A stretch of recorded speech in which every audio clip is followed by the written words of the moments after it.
Ladies and gentlemen, a very good evening to you and welcome to the Doha debates coming to you from the Turkish city of Istanbul and sponsored by the Qatar Foundation.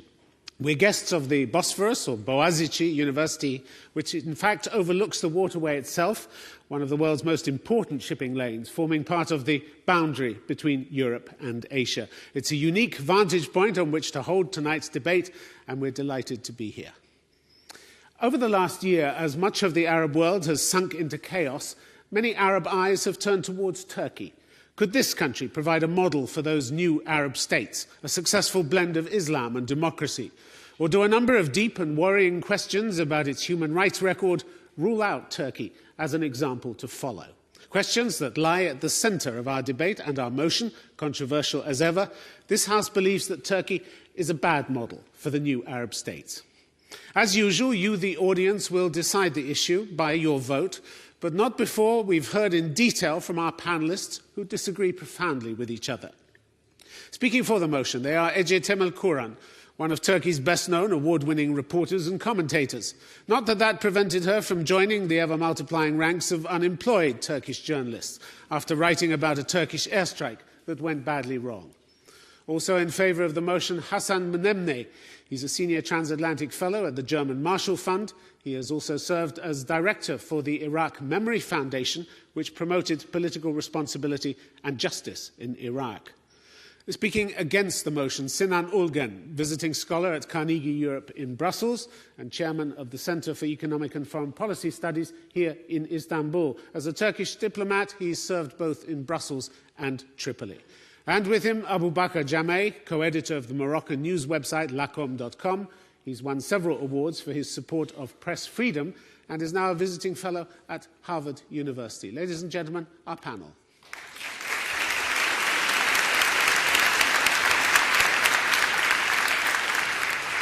So could I first ask Ece Temelkuran to speak for the motion, please? Thank you. There is no Turkish model. There is the AKP model, which represents only 47% of this country. Yet it is understandable for outside world to be deceived because the political and intellectual representatives of the remaining 53% are either in jail or silenced by various kinds of oppressions. AKP cannot be a model for the Arab world because firstly, Turkey has been under state-forced modernism and secularism for about 80 years, which has not been experienced anywhere in the Arab world in the same manner. Secondly, AKP's so-called accomplishments couldn't have happened without the long-lasting network of Fethullah Gülen movement that has no equivalent in the Arab world. AKP and its so-called model is an outcome of 50 years of conservative Islamist brotherhood. The history of the brotherhood goes back to Association for Struggle Against Communism, which has been reportedly collaborating with CIA during the 60s. Throughout the recent history, same brotherhood got organized in every possible economic sector, and today it is proved by scientific research that nobody can operate in any sector in Anatolia without the approval of this network. The economic transactions of this network has never been and still is not transparent. The network's political hegemony is unnegotiable as well. My friends and colleagues Ahmet Şık and Nedim Şener have been in jail for 11 months for just writing a book about how Fethullah Gülen's movement got organized in the intelligence service. The AKP party promised to end the military hegemony in Turkish politics, but just replace it with their very own authoritarian regime, where people are labeled as terrorists if they criticize the government. Massive political arrests have become an integral part of the AKP model. There are 500 students, more than 100 journalists, over 3,500 Kurdish and Turkish politicians in jail today. According to AP survey, the latest AP survey, 1/3 of the world's terrorists are based in Turkey. For many other anti-democratic practices, Turkey cannot be a model for Arab world simply because Arabs have already enough problems.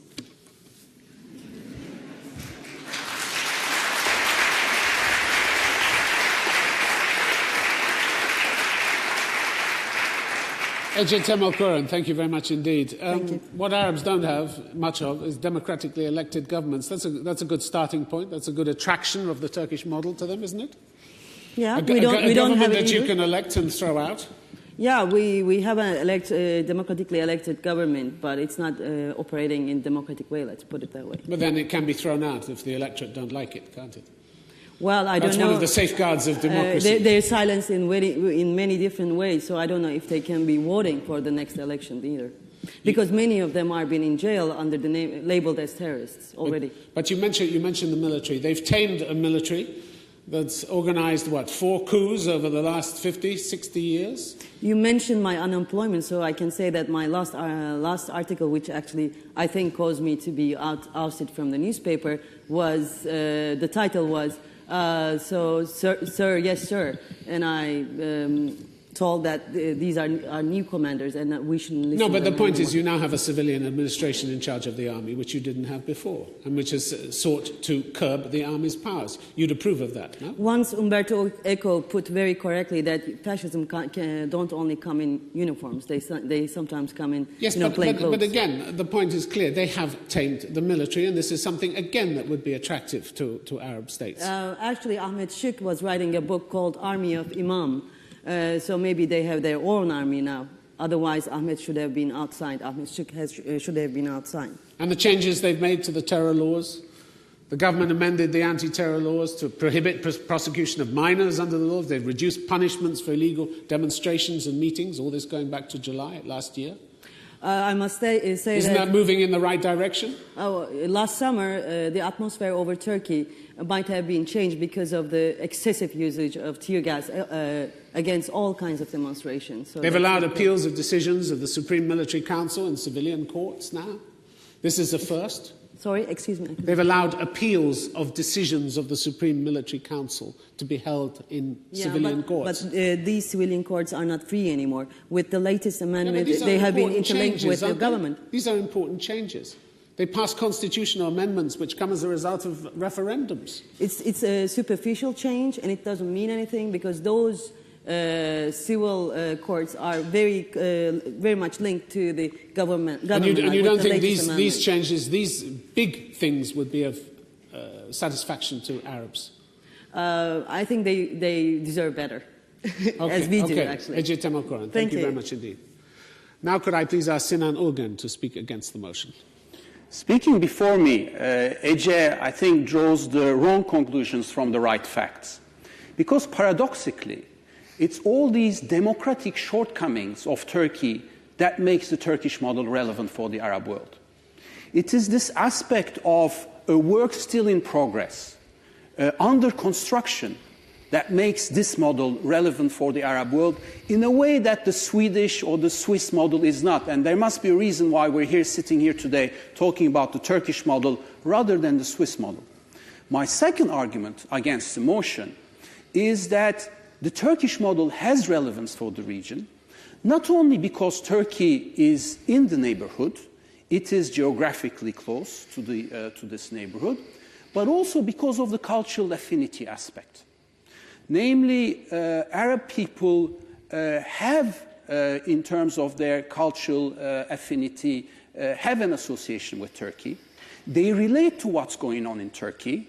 They relate to what's going on in Turkish society.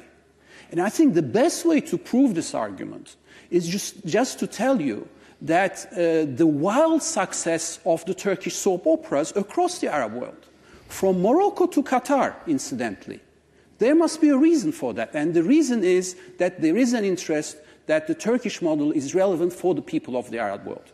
My third argument is, let's stop for a second. And instead of us talking, let's listen to what the Arabs say about Turkey. And there, whatever public opinion poll you look at, clearly Turkey stands out as the model. I can give you many, but I'll just give you one example. The latest survey that I've seen, the Arab public opinion poll, Egyptians were asked, what sort of political system do you want for Egypt? And the outcome was very clear. 44% they said Turkey, 10% France, and 8% Saudi Arabia. So what better proof is there, besides us here talking on the shores of the Bosphorus about Turkey as a model, than the Arabs themselves championing Turkey as a model, and they do. Sinan Ulgen, thank you very much indeed. Turkey's a good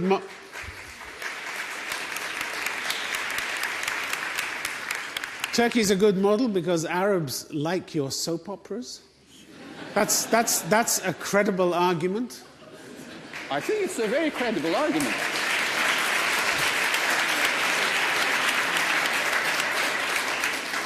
I think it's a very credible argument because it says a lot about how Turkish society is viewed in that part of the world. It's fun, it's light-hearted. It's something they haven't had before. Doesn't mean they think you've got a good societal model, does it? I think it means that we have a good societal model. I think that the attention, the popularity of those soaps tell us something about how the Turkish model is perceived in that part of the world. At what point do these shortcomings, these democratic shortcomings that you talk about, become the model? They are the model, aren't they? If Turkey is not moving in the right direction where human rights is concerned, is it? You as a diplomat, you can see the damage that's been done, the avalanche of reports about freedom of speech being trampled on. Surely, but this is like this, intellectual debate when you see something working in practice and you start to ask yourself... Well, it's not very intellectual when you've got so many people in jail, is it? It's very real. It's very down to earth, isn't it? It has. It certainly has practical dimensions, but it's like arguing whether it works in theory while you see that it works in practice. And I think let's talk about facts then. Last year alone, the European Human Rights Court received nearly 9,000 complaints against Turkey for breaches of press freedom and freedom of expression. That was up from 6,500 in 2009. Which way would you say this model was going? Surely, but that's the wrong argument to throw at me because my argument is that it's with these deficiencies that the Turkish model works. Okay, Sinan Olgan, thank you very much indeed. So now could I please ask Hasan Menemne to speak for the motion? Let me start by saying what you do have, we can use the generic argument that no two histories are similar and therefore people have to seek their own models. Egyptians have to seek an Egyptian model, Tunisians have to seek a Tunisian model, but that does not answer the question, why am I excluding the Turkish model per se? Well, to start with, yes, indeed, you have gone through a period in your history, a period of autocracy that was benign compared to the kleptocratic autocracies in the region. You have had to deal with the issue of military hegemony, and you've dealt with it with, I would say, a fair degree of success. Military hegemony is in many places, in Egypt for sure, and it seems to be lasting. Much more important, though, in terms of the lack of its relevancy, you do have a national issue that is still unresolved, not only about the Kurds, but also about the Armenian question. Up until that is resolved, I wonder how, in fragmented societies across the region, what do we mean by a Turkish model? Do we mean that we are going to once again kind of deal with in a non-inclusive way with the national issues that exist? But let me stop here about all this part about assessing Turkey, and let me go back into looking at the Turkish model from an Arab perspective. I propose to you that the Turkish model exists only when Turks or Europeans or other Westerners are talking to Arabs, and not just any Arabs, but the Arab Islamists. Sinan mentioned something about a poll. I would like the poll to be phrased without mentioning Turkey and France and others. If no mention was there in the poll, I promise you Turkey would not be on the radar of the Arab populations. Could you come to a close, please? Yes. The main thing to say here is that Arab Islamists are interested in the Turkish model because it gives them a cover for wanting to implement Islamism in their own societies.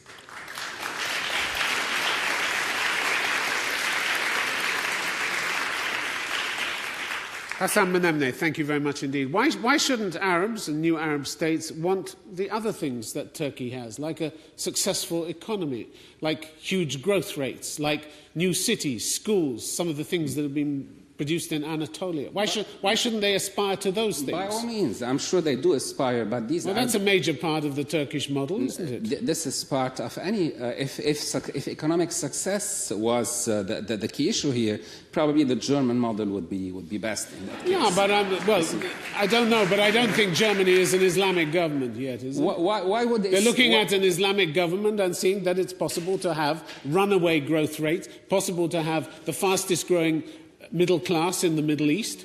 These are things that they could legitimately aspire to. As far as I understand it, the Turkish government is a Turkish government, not an Islamic one. It has a party that has Islamic roots, but this is exactly what I'm saying is the cover that is being used. But you don't know it's a cover. Why is it a cover? Because it is not mentioned when it is spoken in Arabic. When you have those same leaders that talk about the Turkish model in the English and French press, and to Turks and to Europeans, when they're writing in Arabic, there's very little mention of the Turkish model. Actually, when in Libya, which was heralded as another one... And that's proof that the Turkish model is not a good one for the Arab states? That's proof that it's irrelevant. Whether people misuse it for their own purposes or not, they can still legitimately look at Turkey and say there are a lot of things out there that we like and we want. By all means, but also there are lots of good things everywhere else. The fact of the matter, it is not as relevant in the Arab sphere as it seems to be when translated into Turkish or French or English. Okay, Hassan Menemne, thank you very much indeed.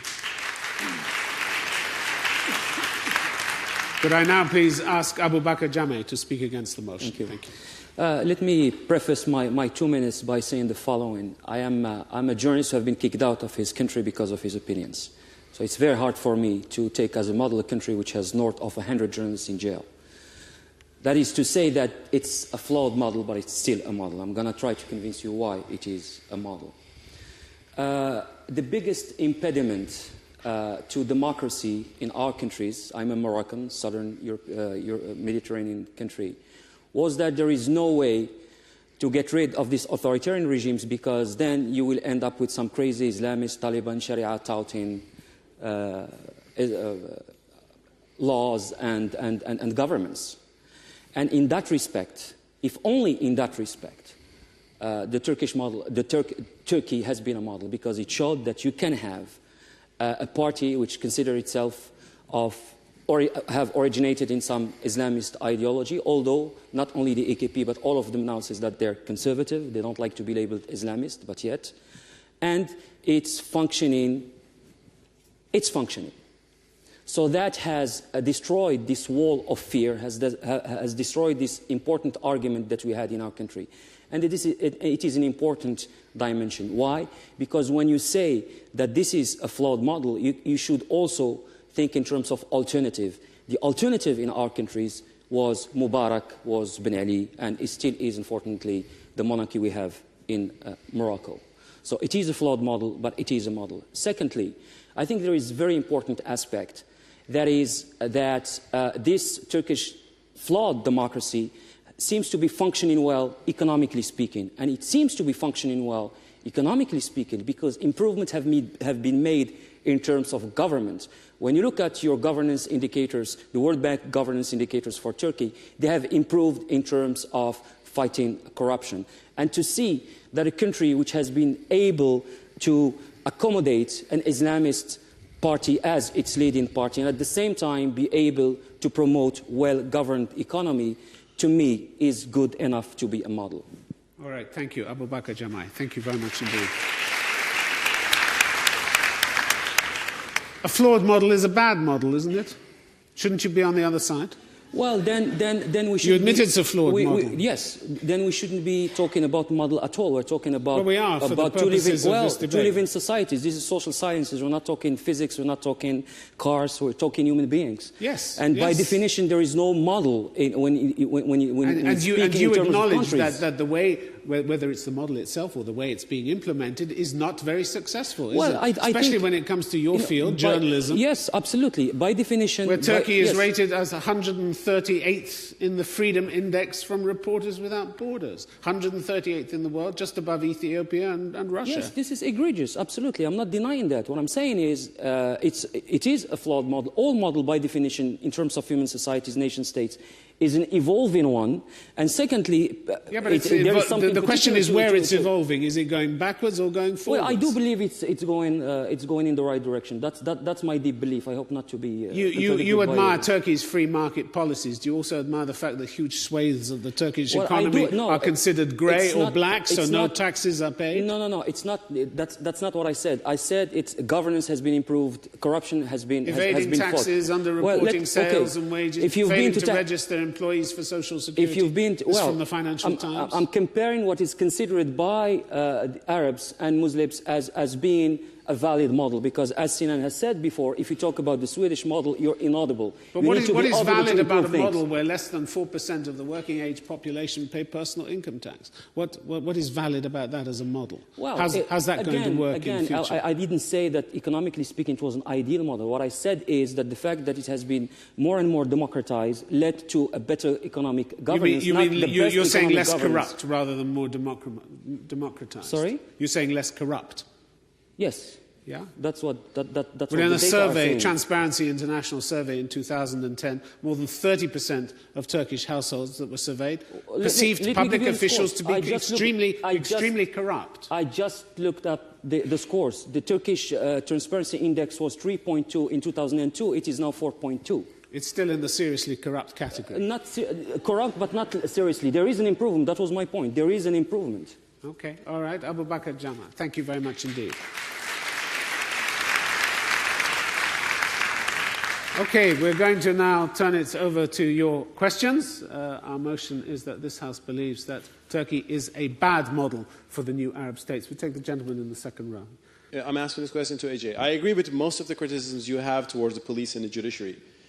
Is this something that the AKP created, or is this the classical authoritarianism of the Turkish state that the AKP should be criticized for not reforming? But aren't these the old tools of the state, which were always authoritarian, and which was actually even worse, like 10 years ago, with all the systematic torture, which is not here today? We don't know that. We don't know that because... I know something, but yeah. No, we don't know that because the letters which have been written in the jails cannot get out anymore. Because as a columnist, I was among those who the political arrested people are not allowed to write letters to. So we don't know that if there is torture in the jails or not. Firstly, secondly, the cruelty of this government has been all around the place. Of course, not all around the place because nobody is let to write about it. But everybody is on Twitter or on social media is talking about this already. And there are ridiculous cases, as you very well know, for Cihan Kırmızıgül, who just wore a kafiyeh and got arrested, and he has been in jail for like months, or other people as well who are labeled as terrorists and who are living in the prison without a single hearing for even years. Yeah, I'm saying you're right with all this. I'm just saying this has been this way forever. But the people who are now feeling threatened about this were safe before because they were the secular elite. Now they're getting the heat, and I'm with them. But Turkish state has never been any better. I think it's better than it ever was. No, but it's still not great. That's good enough, is it? No, it is very bad. But I think that's why Turkey is not a model, because of its security forces or because of its judiciary, which is very bad, both. AKP is a model for the Islamists of the region. No, AKP is not a model. And let me tell you why it's not a model. Because before this party coming to power, we know who the bad guys were, who the good guys were. When there were generals who were directing this country, who were in the administration or anything, we knew that those were the bad guys. But this cruelty has been practiced under the name of democracy, and even worse, legitimate democracy. This worsens the situation. Okay, Sinan Ogan, you want to come in here? Mustafa, I think there's an inconsistency in your argument, because what you say is that AKP is a model, but let's not forget that AKP is a byproduct of the Turkish system of democracy. So in a way, one of the core features of the Turkish model is how Turkey has been able to accommodate the rise of political Islam in a formally democratic, pluralistic setting. So just saying that AKP is a model and Turkey is not, I think there's an inconsistency there. If AKP is a model, then Turkey and its democratic structure is also a model. Okay, I'm going to take a question from the lady in the row over there. What I'm hearing from this side that's saying that Turkey is a good model for the Arab world, what I'm hearing, I'm a Turkish citizen, but if I had been an Arab citizen, I would have felt very offended. It sounds like this bon pour l'Orient, good for the Easterners, what you're suggesting there. And I find that perspective very humiliating. You find it condescending, do you? Exactly. So what I'm saying is if you're arguing for this by saying that this is enough for the Arabs, it's the most humiliating thing you can say. And I'm saying this as a Turkish citizen. Thank you. If I were sitting here and arguing for the Swedish model, how many of you would be here listening to me? In other words, yes, Turkey has, and this has been stated, has its flaws, but all models have their flaws. And again, the democratic deficit that Turkey has is not the core component of the Turkish model. It's only one of the components of Turkish model. The Turkish model is about more. It's also about building a vibrant democracy. It's also about reforming civil-military relations. It's also about linking with the rest of the world. So Turkey has a number of different features that today combine, interact to form the Turkish model. Democracy is a very important one, but it's only one of those features. It's a very critical feature. We suffer under this lack of a true democracy. We have a 10% barrier when we vote. Since 1983, after the military coup, when we started a pseudo-democracy, we are forced to vote under a 10% barrier, so any party that cannot pass this wall cannot be represented in parliament. Cannot get a single seat in parliament without reaching that 10% threshold. Not a single seat. And since 1983, we have the 10%. Okay, Hassan Menemne, do you want to come in there? Let us make it very clear. When the word Turkish model is used in an Arab context, it does not mean institutional democracy.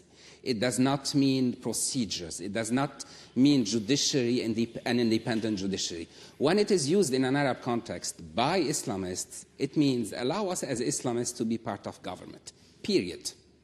Regardless of what the content of the program that is being presented in context in which the Islamists feel threatened, such as in Morocco, because they have to pass certain criteria, well, they'll incorporate it. But again, I ask you, not just to look at how they speak to their base, but what their ideologues are saying. Their ideologues do not think very highly of the Turkish model because it's not Islamic enough. Okay, all right, let's take another question. Lady in the second row there, please. The question is to Sinan. Can an Islamist party be democratically minded? And where does that leave the Turkish model? And therefore, is this a model that other countries should aspire to democratically? Sinan Ogan, that's your argument, isn't it? Exactly. And an additional element in that argument is that we are still striving to create a better system of governance and democracy in this country. That does not eliminate the model value of Turkey for the whole region. Because when you look at what other alternatives out there, and you know that other country very well, Iran. Is Iran the other model that we can talk about constructively for the future of the region? So despite all its flaws, and we've talked at great length about all its flaws, Turkey remains the model. And again, it's the Arabs themselves that are saying this. Look at every public opinion poll. It comes out clearly that Turkey is the sole credible model.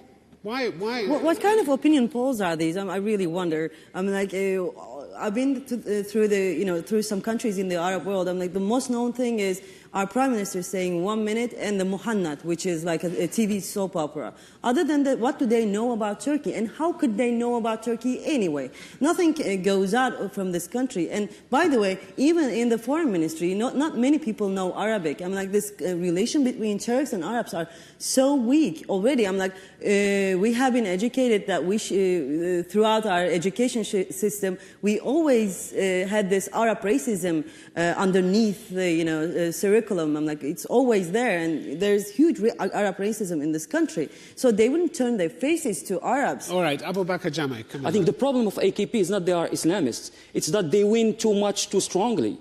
And that any political party that is put in such a situation at some point will end up developing some authoritarian instinct. And I see that more of a problem. But it's still for us a valid, flawed model, but valid model, because it's the closest to us from a cultural standpoint, struggling with democracy and having some clear, I think, and serious democratic rules to govern its policy. Okay, there's a question at the back. Gentleman there, you have your hand up.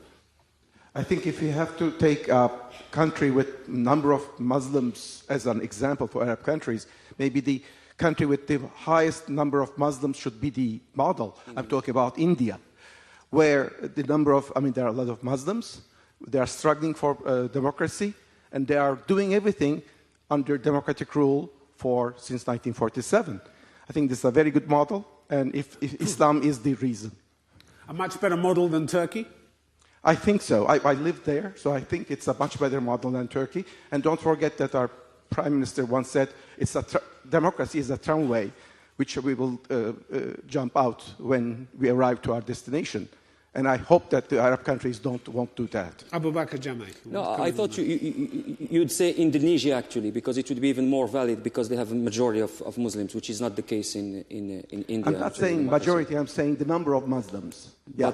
But it's, polls, words are words, but also opinions are opinions. And clearly the polls the one poll that Sinan has mentioned is very clear on the fact that Turkey is looked up as some kind of a model. And Erdogan, let me tell you the reason why Erdogan has become the most admired leader in the Arab world. I think everybody knows why. The same reason that Nasrallah at some point was the most admired one, then King Abdullah at some point, etc. Jacques Chirac even at some point. It's because of his stance with Israel. That's what made him... Because he's bashed Israel, yes, because, well, he showed some dignity in dealing with Israel, contrary to many other So you think Recep Tayyip Erdogan is one of the most loved men in the Arab world because he stands against Israel? I think that's the reason. Do you really think that? Do you think that Arabs don't watch the news? No, that was the beginning. At once. I'm trying to be as sincere and truthful as possible. But when questions are asked about the Turkish model, and you've mentioned the 44% of Egyptians who are thinking that the Turkish model is the best model, it was not about Erdogan, it was about the model. Okay. I'd like to put the whole business of the polling to rest. Thanks to a Mubarak regime that has insisted on not having any political awareness or education, any poll that you conduct today is a poll about affinity. When you give me a choice as an Egyptian between France, Brazil, and Turkey, I have the most affinity with Turkey because they happen to be Muslims. If you add Iran to that, I would still choose Turkey because they happen to be Sunni. It is not a judgment about the model. It's not a judgment about the politics. Actually, AJ said it right. The Egyptians, the Tunisians, the Arabs in general know next to nothing about Turkey. All what the Arabs know about Turkey is through soap operas that transmit an image of Turkey that is completely unreal, as you know. Okay, well, you've made that point. I'd like to ask whether there are any Arabs in the audience who'd like to come back to you. Yes, over there. Yes, you, sir. Thank you very much. My name is Imadi. I'm a former Syrian ambassador to Sweden. Now I am with the opposition. The reason why I'm telling you who I am is to know how relevant the topic of discussion to me. First of all, I would like to address the gentleman there that you really... We have three gentlemen. Which one would you I'm like saying there. Okay, this one.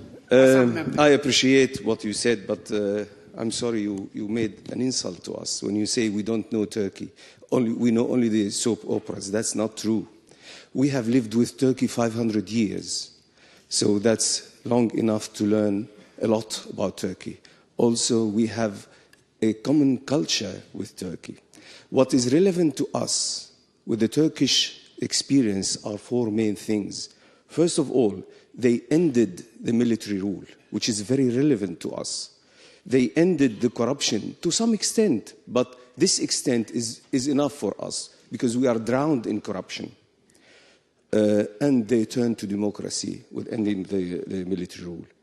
Now, one more important thing is the Islamic Party, which has been able to accept secularism within its policies. And this is an issue which perhaps in Syria is very relevant because we have the majority, not Islamists, but Muslims. But there is also a great deal of people who are secular in one sense or another. Okay, Hassan Nemne, I want you to come back on that. Yeah, I'd like us not to be romantic about it. It's not a matter of 500 years. AJ mentioned anti-Arab racism in Turkish curricula.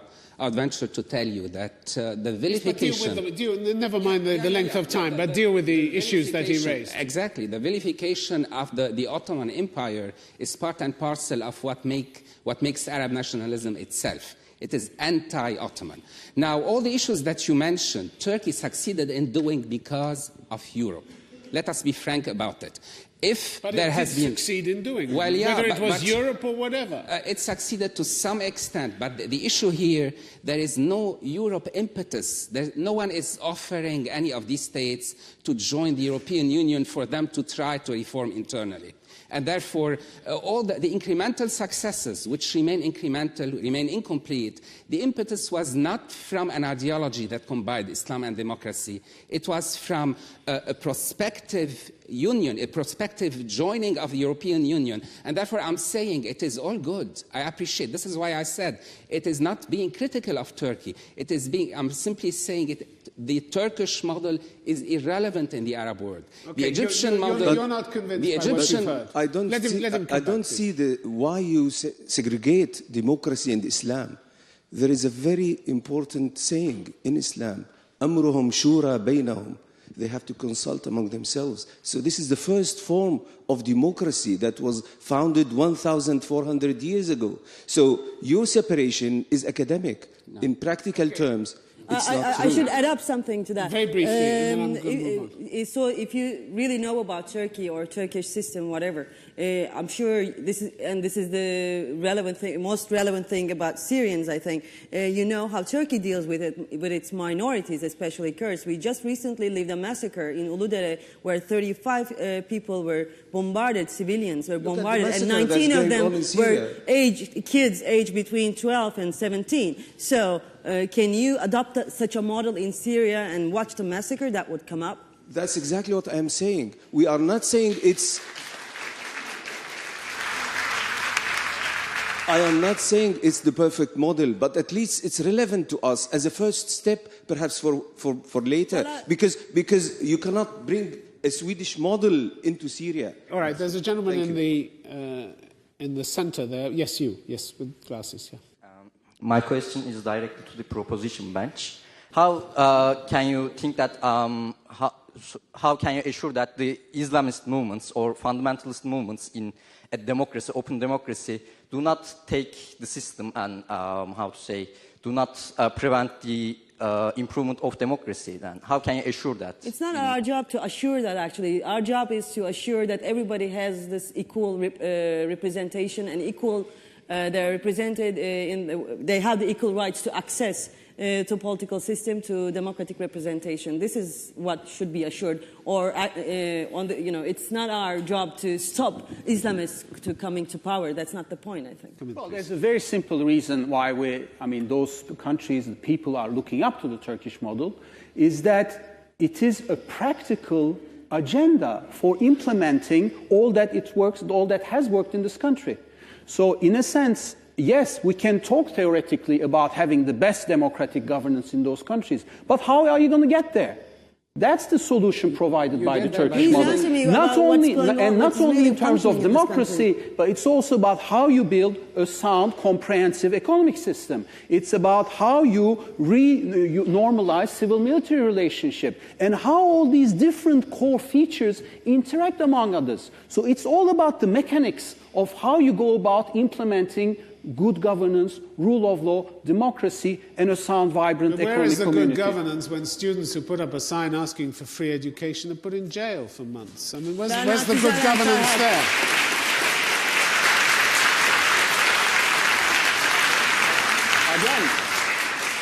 Again. Or is this just a shortcoming, is it? It's certainly a very serious shortcoming. But again, when we talk about the Turkish model... But it starts to define the state, doesn't it? It starts to define the state and the government. Yes, but let's look at it from a time perspective. I mean, the Turkish model is not... Is there a yes, but after that? Is there a yes, but after that? Of course there's a yes, but. Let's look at the Turkish model. If it defines it, that's the model, isn't it? It does not define it. It's an exception. You just said it does, but. It's not an exception. Excuse me, it's not an exception. I wrote here names that I have to mention in this program, and none of them is an exception. I'm sorry. Büşra Ersanlı and Ragip Sarakolu, and most of you know here, they were rejected when they asked for typewriter in the prison. One of them is a prisoner, and one of them is a professor, and one of them is a publisher. And Cihan Kırmızıgül, I mentioned earlier, or Doğan Yurdakul, he wasn't let to see his wife when she was dying to cancer, and he's an arrested journalist. And Metin Lokumcu, who choked to death because of the tear gas, and our Prime Minister just said, what can I do? These are not exceptions. Yes, but I don't want to be put in a position... I'm sorry. I don't want to be put in a position of defending the anti-democratic practices of the government, but I fully believe that this is a period that Turkey will overcome because the trends are in the good direction. When we look at what Turkey has accomplished since 1923, it has relevance for the region. At what point, in your eyes, do those shortcomings negate the model itself? At what point? It negates the model itself when there starts to be a serious and legitimate question about the legitimacy of the government. And we're not there. Okay. All right, gentleman there. I'm an Iraqi and a Kurd. The Turkish model would be the last model I want to be implemented in Iraq. The arguments here have been about secularism and Islam.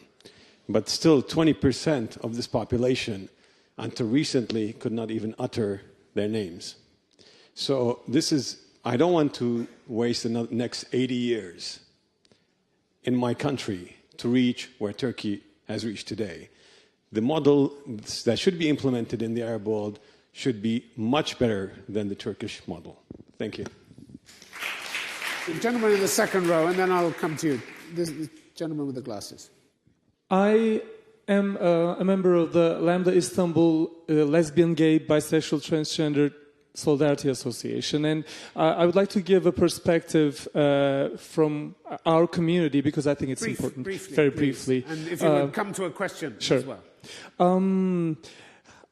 Okay, I'd like to point out the authoritarian tendency in this country that has been ever going, and I think our case is a good example in this. And this is not about this government or that government, but I'm just saying it's not going any better.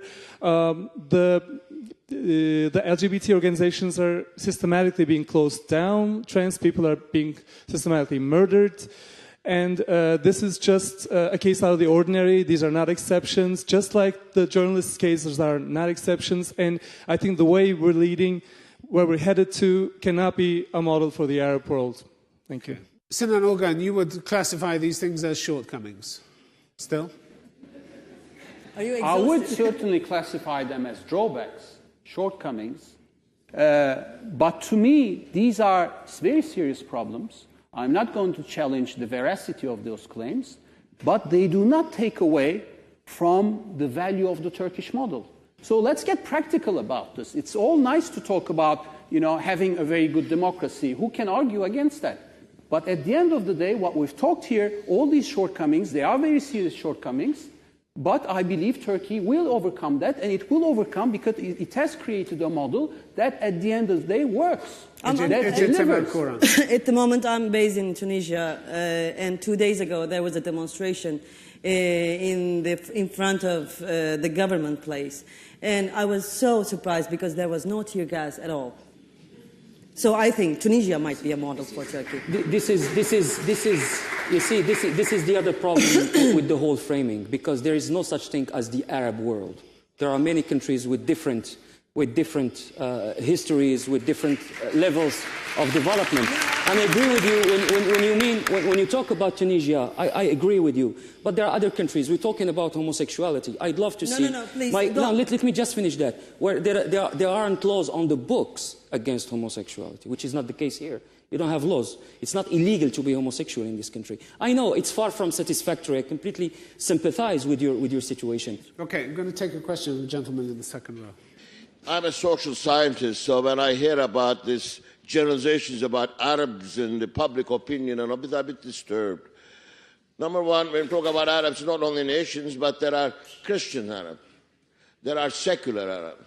But when you talk about the Arabs, you are somehow implying only the Islamists, I felt. But you forget the others. When my friends talk about Turkey, there is not only new Turkey, but there is the Turkey of the secularism, participation of women in politics, the beginnings of parliament and all that. which was also a model, had been a model earlier in the Arab countries for the secularization. Do you have a question? So, yes, I am coming to that. Do you want a Turkish model with Erdogan or without Erdogan? Question. No, I said I think this is a serious flaw. Actually, with Erdogan or without Erdogan? With sauce or no sauce? I want to do it. How do you want it? I don't. À la nature or I don't know Erdogan. I'm not going to make that judgment. What I can tell you is I don't want a system that will lend to the existence of an powerful party for a very long time. Sinan Ulgen, do you want to answer that direct question, with or without Erdogan? That's irrelevant. Why? He asked it. That's totally irrelevant because the Turkish model. Yeah, but the Turkish model is not about Erdogan. It's not about Deniz Baykal. It's not about Kılıçdaroğlu. It's about institutions, how we have created these institutions since 1923, how we have managed the rise of political Islam, how we have created a vibrant democracy. It's all about institutions. It's not about people. Okay. Ladies and gentlemen, we've come to the point we are going to vote in a moment on the motion, but first I'm going to ask each of the panelists to crystallize their ideas in one sentence before we go to that vote, starting with Ece and moving on to Sinan. Ece Temel Koran. One sentence, please. Arabs should talk to Arabs about which model would be best for them. They should hear their own voices. Turkey cannot be a model, as I said in the beginning, because Arabs have already enough problems. Okay, Hassan Nemne, one sentence, please. Everyone has a lot to learn from everyone, but beware of the use of the Turkish model as a cover for the insertion of Islamism into positions of power where they would be really entrenched in the Arab world. Okay, Abu Bakr Jamai. Well, this is a workable model for us because I don't believe that Islamism is inherently bad, that it can evolve, and that I hope that it will evolve in our countries, and that because our population relates to this model. Okay, Sinan Ulgen, please. One sentence. The reason why we're here today talking about Turkey as a model is because the Arab world is talking about Turkey as a model. Okay. Okay, we are at the point, ladies and gentlemen, we're going to vote on the motion that this House believes that Turkey is a bad model for the new Arab states. Let me just explain about the voting machines, if you take them. If you want to vote for the motion, that is the side represented by those on my right, you will in a moment press button 1. If you want to vote against the motion, the side represented by those on my left, it's button 2. Whichever button you want to press, would you please do it now?